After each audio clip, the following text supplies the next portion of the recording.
Welcome to Neetha's ടേസ്റ്റ്ലാൻഡ്. നമ്മൾ ഇന്ന് ചെയ്യാൻ പോകുന്നത് നമുക്ക് പുട്ടിന്റെ കൂടെ കഴിക്കാൻ പറ്റിയ ഒരു കറിയാണ്.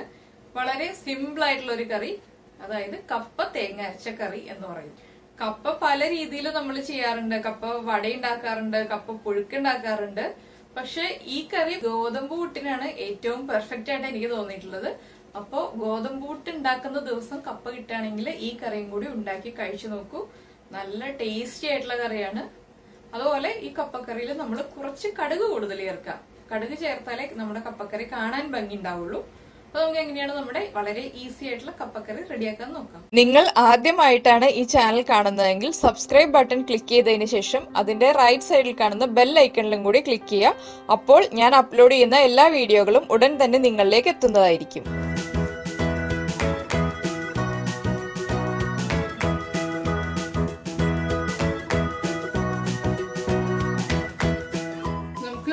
കപ്പ തേങ്ങ അരച്ച് വെക്കാൻ ആവശ്യമായിട്ടുള്ള ഇൻഗ്രീഡിയൻസ് നോക്കാം. നമ്മൾ കപ്പ കട്ട് ചെയ്തെടുത്തിട്ടുണ്ട്. ഇത് കപ്പ നന്നായി വാഷ് ചെയ്തതിന് ശേഷം കട്ട് ചെയ്തെടുത്തതാണ്. 1 കിലോ കപ്പയുണ്ട്. ഇത് ഈ ഒരു വലിപ്പത്തിലുള്ള പീസായിട്ടാണ് കട്ട് ചെയ്തെടുത്തിരിക്കുന്നത്. നമ്മൾ കപ്പ മെഴുക്കുവരട്ടി ഉണ്ടാക്കുന്നതിനേക്കാൾ കുറച്ചുകൂടി ചെറിയ പീസാണ്. ഇതുപോലെ ഒരു മീഡിയം വലിപ്പത്തിൽ കട്ട് ചെയ്തെടുക്കാം കേട്ടോ. എന്നാലേ കപ്പയിലേക്ക് നന്നായിട്ട് അരപ്പൊക്കെ പിടിക്കുള്ളൂ.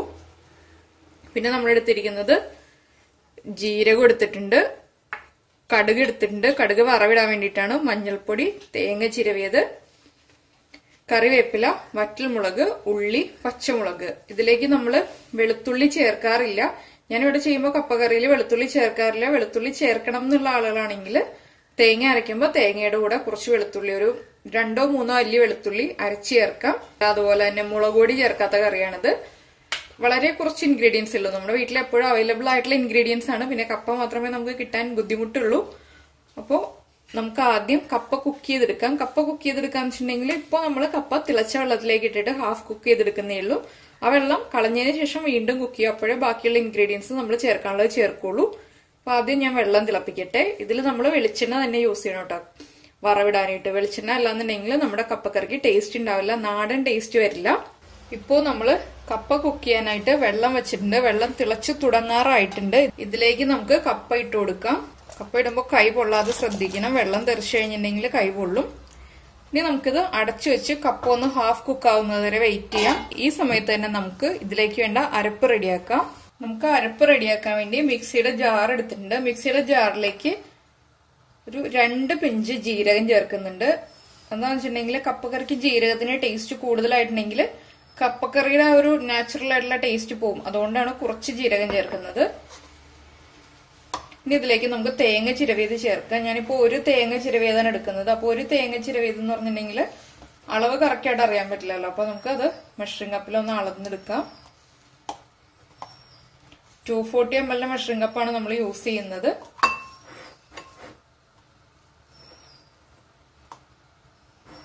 ഈ കറിയിൽ നമ്മൾ കൂടുതൽ തേങ്ങ ചേർക്കണം കേട്ടോ. കൂടുതൽ തേങ്ങ ചേർത്തില്ല എന്നുണ്ടെങ്കിൽ കപ്പക്കറിക്ക് ടേസ്റ്റ് ഉണ്ടാവില്ല. അരപ്പ് കൂടുതലുള്ളപ്പോഴാണ് ടേസ്റ്റ് കൂടുള്ളൂ. അപ്പൊ നമ്മൾ 2 കപ്പ് തേങ്ങ ചേർത്തിട്ടുണ്ട്. ഇനി ഇത് കുറച്ച് വെള്ളം ചേർത്തിട്ട് അരച്ചെടുക്കാം. ഫൈനായിട്ട് ഇപ്പൊ നമ്മൾ നമ്മുടെ തേങ്ങ അരച്ച കറികൾ ചെയ്യുന്ന പോലെ അരച്ചെടുക്കണ്ട. എരിശ്ശേരിയേക്കാൾ കുറച്ചുകൂടി ഒന്ന് അരിഞ്ഞു കിട്ടാൽ മതി. അപ്പൊ ഞാനിത് കുറച്ച് വെള്ളം ചേർത്ത് അരച്ചെടുത്തിട്ട് വരട്ടെ. അപ്പൊ ഇതാ നമ്മൾ നമ്മുടെ തേങ്ങ അരച്ചെടുത്തിട്ടുണ്ട്. ഇത് കണ്ടോ, നന്നായിട്ട് അങ്ങ് അരഞ്ഞു പോയിട്ടില്ല, പക്ഷെ അത്യാവശ്യം അരഞ്ഞിട്ടുമുണ്ട്. ഈ ഒരു പാകത്തിൽ അരച്ചെടുക്കുക. കൂടുതൽ വെള്ളം ചേർത്തിട്ടില്ല. പിന്നെ വെള്ളം ചേർത്ത് അരച്ചാലും കുഴപ്പമില്ല. നമുക്ക് കുറച്ചധികം വെള്ളം വേണ്ടതാണ് ഈ കറിയിൽ. അപ്പൊ നമ്മുടെ കപ്പ കുക്കായി തുടങ്ങുന്നുണ്ട്. ഇപ്പൊ നമ്മള് കപ്പ കുക്ക് ചെയ്യാൻ വെച്ചിട്ട് ഒരു 4 മിനിറ്റ് കഴിഞ്ഞു. നന്നായിട്ട് തിളയ്ക്കുന്നുണ്ട്. ഇനിയിപ്പോ നമുക്ക് ഈ വെള്ളത്തിൽ നിന്ന് കപ്പ മാറ്റിയതിന് ശേഷം വീണ്ടും തിളച്ച വെള്ളം ഒഴിച്ചിട്ട് കുക്ക് ചെയ്യാം. അപ്പൊ ഈ വെള്ളം ഞാൻ മാറ്റിയിട്ട് വേറെ വെള്ളം തിളപ്പിക്കാൻ വെച്ചിട്ടുണ്ട്. ഈ വെള്ളത്തിൽ നിന്ന് കപ്പ എടുത്ത് മാറ്റി ഉടനെ തന്നെ നമ്മൾ ചൂടുവെള്ളം ഒഴിച്ചു കൊടുക്കുക. അപ്പൊ ഞാനിത് മാറ്റിയതിന് ശേഷം ചൂടുവെള്ളം ഒഴിച്ചിട്ട് കാണിച്ചു തരാം. ഇപ്പൊ നമ്മള് നമ്മുടെ കപ്പയിലെ വെള്ളം മുഴുവൻ മാറ്റിയിട്ടുണ്ട്. ഇതിലേക്ക് നമുക്ക് ചൂടുവെള്ളം ചേർത്ത് കൊടുക്കാം.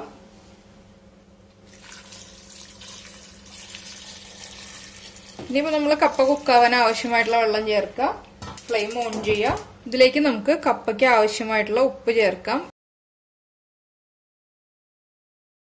ഇതിലേക്ക് നമ്മൾ ചേർക്കുന്നത് മഞ്ഞൾപ്പൊടിയാണ്. മഞ്ഞൾപ്പൊടി ചേർക്കുമ്പോൾ ആദ്യം കുറച്ച് മഞ്ഞൾപ്പൊടി ഞാൻ ചേർക്കുന്നുള്ളൂ. ബാക്കിയുള്ള മഞ്ഞൾപ്പൊടി നമ്മൾ ചേർക്കുന്നത് അരപ്പ് ചേർത്തതിന് ശേഷമാണ്. അപ്പൊ തേങ്ങ അരയ്ക്കുമ്പോൾ തേങ്ങയുടെ കൂടെ ചേർത്തിട്ട് മഞ്ഞൾപ്പൊടി അരയ്ക്കാം. ഇല്ലാന്നുണ്ടെങ്കിൽ അരപ്പ് ചേർക്കുമ്പോൾ ചേർത്താലും മതി. ഇതിലേക്ക് നമുക്ക് എടുത്തു വെച്ചിരിക്കുന്ന പച്ചമുളക് കട്ട് ചെയ്തിട്ട് കൊടുക്കാം. പച്ചമുളകിന്റെ എരിവ് കപ്പയിലേക്ക് പിടിക്കാൻ വേണ്ടിയിട്ടാണ് നമ്മളിപ്പോ പച്ചമുളക് കട്ട് ചെയ്തിട്ട് കൊടുക്കുന്നത്. കൂടുതൽ എരിവ് വേണം എന്നുള്ള ആളുകളാണെങ്കിൽ പച്ചമുളകിന്റെ എണ്ണം കൂട്ടുക. ഇതെന്ന് വെച്ചിട്ടുണ്ടെങ്കിൽ എരിവുള്ളതായിട്ട് തോന്നില്ല. കപ്പക്കറിക്ക് അധികം എരിവ് ഉണ്ടാവാറില്ല. അപ്പൊ എരിവ് ആവശ്യമാണെങ്കിൽ പച്ചമുളകിന്റെ എണ്ണം കൂട്ടുക. ഇതിപ്പോ പച്ചമുളകിന്റെ ടേസ്റ്റ് ഉണ്ടാവുള്ളൂ, ആ എരിവ് ഉണ്ടാവില്ല. ആ രീതിയിലാണ് ഞാനിപ്പോ പച്ചമുളക് ചേർത്തിരിക്കുന്നത്. ഇനിയിപ്പോ ഇത് നന്നായിട്ട് തിളച്ച് കുക്കായി വരട്ടെ. നമുക്കൊന്ന് ഇളക്കി കൊടുക്കാം.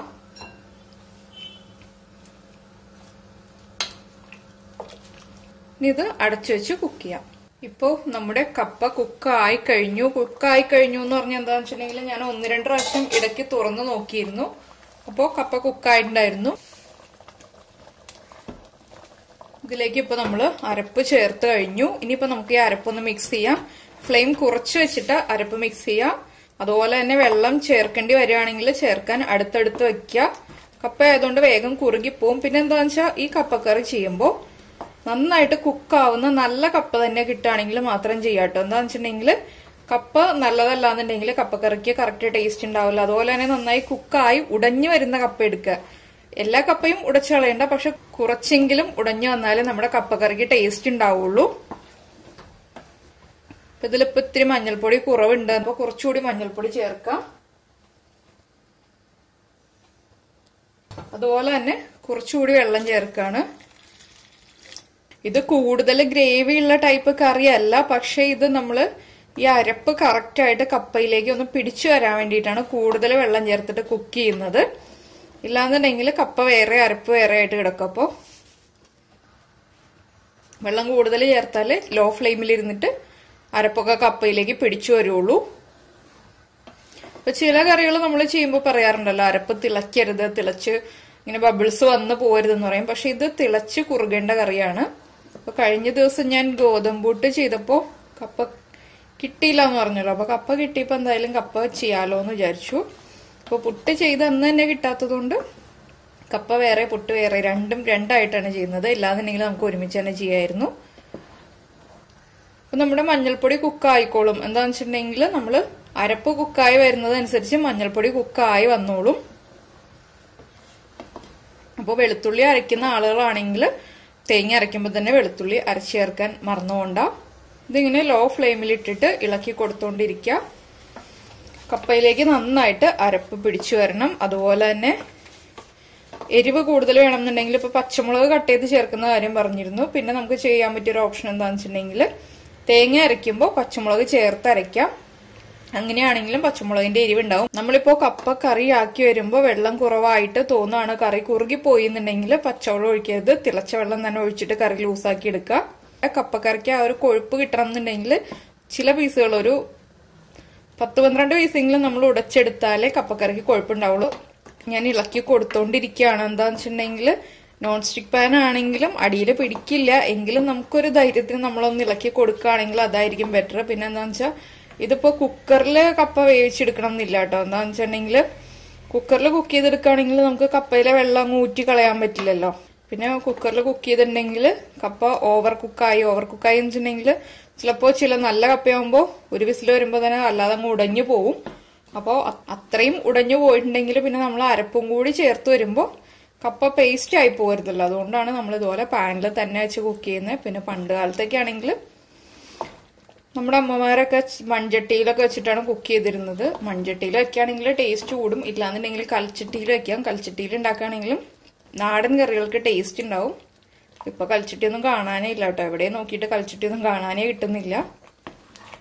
അപ്പൊ ഞാനിതിന്റെ ഉപ്പൊക്കെ ഒന്ന് നോക്കട്ടെ. ഒട്ടും തന്നെ ഉപ്പില്ല. എന്താന്ന് വെച്ചാൽ ഉപ്പൊക്കെ കപ്പയിലേക്ക് പിടിച്ചു വന്നപ്പോൾ ഉപ്പ് വളരെ കുറവാണ്. നമുക്ക് കുറച്ച് ഉപ്പ് ചേർക്കാം. ഇതിപ്പോ നമുക്ക് ഈ കപ്പക്കറി എന്ന് പറഞ്ഞിട്ടുണ്ടെങ്കിൽ പുട്ടിന്റെ കൂടെ തന്നെ അല്ല കേട്ടോ. പുട്ടിന്റെ കൂടെ കഴിക്കാൻ നല്ല ടേസ്റ്റ് ആണ്. അതുപോലെ തന്നെ വെറുതെ ഇപ്പൊ നമുക്ക് ചായയുടെ കൂടെ കഴിക്കാനും ടേസ്റ്റ് ആണ്. കുറച്ചുകൂടി കപ്പ ഒന്ന് കുറുകി വരുമ്പോൾ നമുക്ക് സ്പൂണിൽ ഇങ്ങനെ കോരി കഴിച്ചാലും നല്ല ടേസ്റ്റ് തന്നെയാണ്. അപ്പോൾ ഏത് രീതിയിലാണെങ്കിലും നമുക്കൊരു സ്നാക്കായിട്ട് യൂസ് ചെയ്യാം. ഇല്ലാന്നുണ്ടെങ്കിൽ പുട്ടിന് കറിയായിട്ട് യൂസ് ചെയ്യാം. പിന്നെ കഞ്ഞിയുടെ കൂടെയും കഴിക്കാൻ ടേസ്റ്റ് ആണ്. അങ്ങനെ 3 രീതിയിലാണ് ഈ കപ്പക്കറി കോമ്പിനേഷൻ ആവുന്നത്. ബെസ്റ്റ് കോമ്പിനേഷൻ വരുന്നത്. പിന്നെ നമുക്ക് ഏതിന്റെയൊക്കെ കൂടെ കഴിക്കാനുള്ള ടേസ്റ്റ് അതിന്റെ കൂടെ കഴിക്കാം. ഞാൻ ഫ്ലെയിം ഒന്ന് കൂട്ടി വെക്കുകയാണ്. ഇത്ര സമയം ലോ ഫ്ലെയിമിലാണ് വെച്ചിരുന്നത്. നമ്മുടെ അരപ്പിന്റെ റോ ടേസ്റ്റ് ഒക്കെ ഒന്ന് മാറി വന്ന് തുടങ്ങുന്നുണ്ട്. അരപ്പിന്റെ റോ ടേസ്റ്റ് മാറി തുടങ്ങുമ്പോൾ മാത്രം നമ്മൾ ഫ്ലെയിം കൂട്ടി വെക്കുക. പിന്നെ കൈ പൊള്ളാതെ ശ്രദ്ധിക്കുക, വലിയ ബബിൾസ് വന്നിട്ട് പൊട്ടിത്തെറിക്കും. അപ്പൊ കുറച്ച് ശ്രദ്ധിച്ച് നിൽക്കുക. അപ്പൊ ഇതാ നമ്മുടെ കപ്പയിലെ ഗ്രേവിയൊക്കെ നന്നായി കുറുകി വന്നിട്ടുണ്ട്. ഇത് കണ്ടോ, നന്നായി കുറുകി. പക്ഷെ കപ്പയും ഗ്രേവിയും തമ്മിൽ നമുക്ക് തിരിച്ചറിയാൻ പറ്റില്ല, അതുപോലെ മിക്സായി. കപ്പ ഉടഞ്ഞു പോയിട്ടില്ല വല്ലാതെ അങ്ങ്, പക്ഷെ ഗ്രേവി നന്നായിട്ട് കപ്പയിലേക്ക് പിടിച്ചു. ഇനിയിപ്പോ നമുക്ക് ഫ്ലെയിം ഓഫ് ചെയ്യാം. ഇനി നമ്മൾ ഇതിലേക്ക് വറവ് ചേർക്കാണ്. അപ്പൊ വറവ് ചേർക്കാൻ വേണ്ടിയിട്ട് നമുക്ക് വേറെ പാൻ ചൂടാക്കാം. ഇപ്പൊ നമ്മുടെ പാൻ ചൂടായി വന്നിട്ടുണ്ട്. ഇതിലേക്ക് നമുക്ക് വെളിച്ചെണ്ണ ചേർക്കാം. വെളിച്ചെണ്ണ ചേർക്കുമ്പോൾ കുറച്ച് കൂടുതൽ വെളിച്ചെണ്ണ ചേർക്കാം, എങ്കിലേ ആ വറവ് ചേർത്ത് കഴിഞ്ഞ് ടേസ്റ്റ് കൂടുള്ളൂ. വെളിച്ചെണ്ണയിലൊക്കെയാണ് നമ്മുടെ കറിയുടെ ടേസ്റ്റ് കൂട്ടുന്ന കാര്യങ്ങളുള്ളത്. വെളിച്ചെണ്ണ ചൂടായി തുടങ്ങുന്നുണ്ട്. ഇതിലേക്ക് നമുക്ക് കടുക് ഇട്ട് കൊടുക്കാം.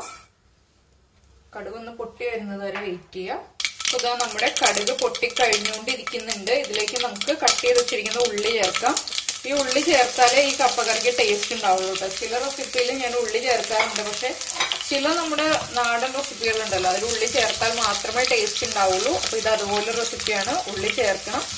ഇതിപ്പോ ഒരു 5 ഉള്ളി എടുത്തിട്ടുണ്ട്. ഉള്ളിയുടെ എണ്ണം കൂട്ടണമെന്നുണ്ടെങ്കിൽ കൂട്ടാം. അപ്പൊ നമ്മുടെ ഉള്ളിയുടെ കളറൊക്കെ ഒന്ന് ചേഞ്ച് ആയി വരുന്നുണ്ട്. ഇതിലേക്ക് നമുക്ക് വറ്റൽമുളക് കട്ട് ചെയ്തത് ചേർക്കാം. അതുപോലെ തന്നെ കറിവേപ്പിലയും വേഗം തന്നെ ഇളക്കി കൊടുക്കുക.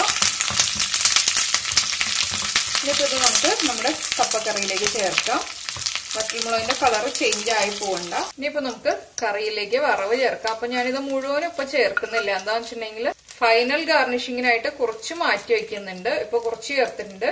വെളിച്ചെണ്ണയും ഒഴിച്ചു കൊടുക്കാം കേട്ടോ, എങ്കിലേ വെളിച്ചെണ്ണയുടെ ടേസ്റ്റ് ഒക്കെ കറക്റ്റ് ആയിട്ട് മിക്സ് ആയി വരുള്ളൂ. ഇനിയിപ്പോ നമുക്കിത് നന്നായി മിക്സ് ചെയ്യാം.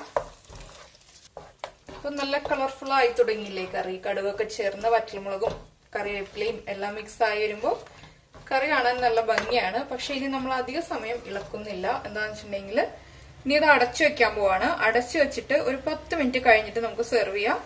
ഈ കറി നമുക്ക് ചൂടോടുകൂടി തന്നെ കഴിക്കാം, ഇല്ലാന്നുണ്ടെങ്കിൽ ചൂട് കുറഞ്ഞിട്ട് കഴിക്കാം, എങ്ങനെ വേണമെങ്കിലും കഴിക്കാം. ചില റെസിപ്പീസ് ചെയ്യുമ്പോൾ നമ്മൾ പറയാറുണ്ട് ചൂടോടുകൂടി തന്നെ കഴിക്കാന്നുള്ളത്, അല്ലെങ്കിൽ ചൂട് മാറിയിട്ട് കഴിക്കാന്നുള്ളത്. ഇത് അങ്ങനെയൊന്നുമില്ല. ഒരു 10 മിനിറ്റ് ആ വെളിച്ചെണ്ണയുടെയും കറിവേപ്പിലയുടെയും എല്ലാം ടേസ്റ്റ് അതിലാകും, നമ്മുടെ കറിയിലേക്ക് മിക്സ് ആവാം, അത്രേ ഉള്ളൂ. ഇനിയിപ്പോ ഞാൻ പ്രസന്റ് ചെയ്തതിന് ശേഷം കാണിച്ചു തരാം. അങ്ങനെ നമ്മുടെ കപ്പക്കറി നമ്മൾ സെർവ് ചെയ്തിട്ടുണ്ട്. 10 മിനിറ്റ് അടച്ചു വെച്ചതിന് ശേഷമാണ് സെർവ് ചെയ്തത്. ഇപ്പൊ കപ്പയുടെ ഗ്രേവിയൊക്കെ നന്നായി തിക്കായി വന്നിട്ടുണ്ട്. അതുപോലെ തന്നെ നമ്മളിപ്പോ വറവ് റെഡിയാക്കിയത് മാറ്റി വെച്ചിരുന്നില്ലേ, അത് ജസ്റ്റ് ഒന്ന് ഇതിന്റെ മുകളിലേക്ക് ഇട്ട് കൊടുത്തിട്ടുണ്ട്. എന്താണെന്ന് വെച്ചിട്ടുണ്ടെങ്കിൽ ഇതുപോലെ ഫോട്ടോയിൽ കാണാൻ ഒരു ഭംഗി ഉണ്ടാവാൻ വേണ്ടിയിട്ടാണ് മാറ്റി വെച്ചിരുന്നത്. അപ്പോ എല്ലാവരും പുട്ടിന്റെ കൂടെ ചേർത്ത് കപ്പക്കറി ഉണ്ടാക്കി കഴിക്കുക. അതുപോലെ തന്നെ കഞ്ഞിയുടെ കൂടെയും കഴിച്ചു നോക്കുക. ഏതാണോ ഇഷ്ടപ്പെടുന്നത് അതിന്റെ കൂടെ കഴിക്കുക. അപ്പോൾ എല്ലാവരും ഉണ്ടാക്കി കഴിച്ചതിന് ശേഷം ഫീഡ്ബാക്ക് അറിയിക്കുക. അതുപോലെ ലൈക്ക് ചെയ്യുക, ഷെയർ ചെയ്യുക, കമന്റ് ചെയ്യുക. സബ്സ്ക്രൈബ് ചെയ്യാത്ത ആളുകൾ സബ്സ്ക്രൈബ് ചെയ്യുക. നമുക്ക് നമ്മുടെ അടുത്ത റെസിപ്പിയുമായിട്ട് അടുത്ത ദിവസം കാണാം. താങ്ക്